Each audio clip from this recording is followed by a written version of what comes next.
76 वर्षों की पकी हुई उम्र में 120 दिन तक कैंपर में रहकर यूएस और कनाडा की लंबी यात्रा की, अनेक जगहों पर भाषण दिए और साधकों से मिले।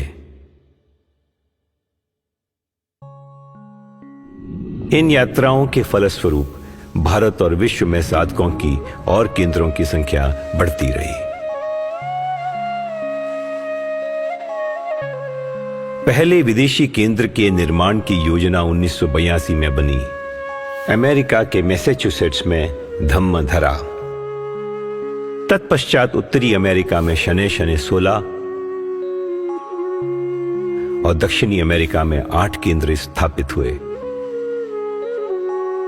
ऑस्ट्रेलिया का पहला केंद्र बना धम्म भूमि, जिसके पश्चात ओशियानिया क्षेत्र में 7 केंद्र खुले।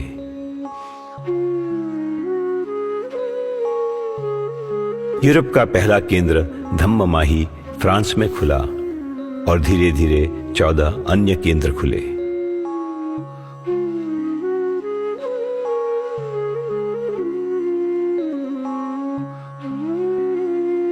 अफ्रीका का पहला केंद्र धम्मपताका दक्षिण अफ्रीका में 2005 में खुला।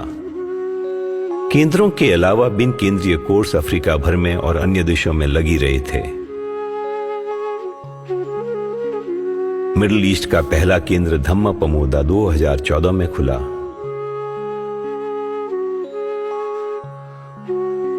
रूस के साधकों के लिए धम्म दुर्लभा है।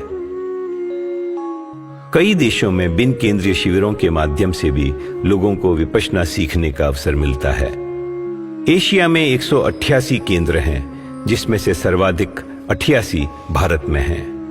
Myanmar, Nepal, Sri Lanka, Thailand, Japan, Taiwan, Cambodia, चीन इत्यादि प्रत्येक देश में 1 से अधिक केंद्र हैं।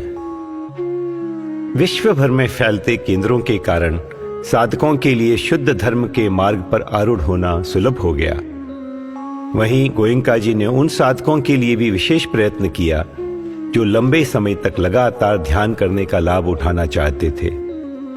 उन्होंने 20, 30, 45 और 60 दिन के शिविरों के लिए उपयुक्त निर्देश और प्रवचन तैयार किए। इन लंबे कोर्सेज का भी साधकों को बड़ा लाभ हुआ है। साथ ही गोयंका जी ने छोटी अवधि के कोर्स भी तैयार किए जो साधना को गतिमान बनाने में सहायक होते हैं। धम्म तपोवन का निर्माण लंबे शिविरों के लिए विशेष रूप से किया गया। आज विश्व में कई केंद्रों पर छोटी और लंबी अवधि के कोर्स आयोजित किए जाते हैं।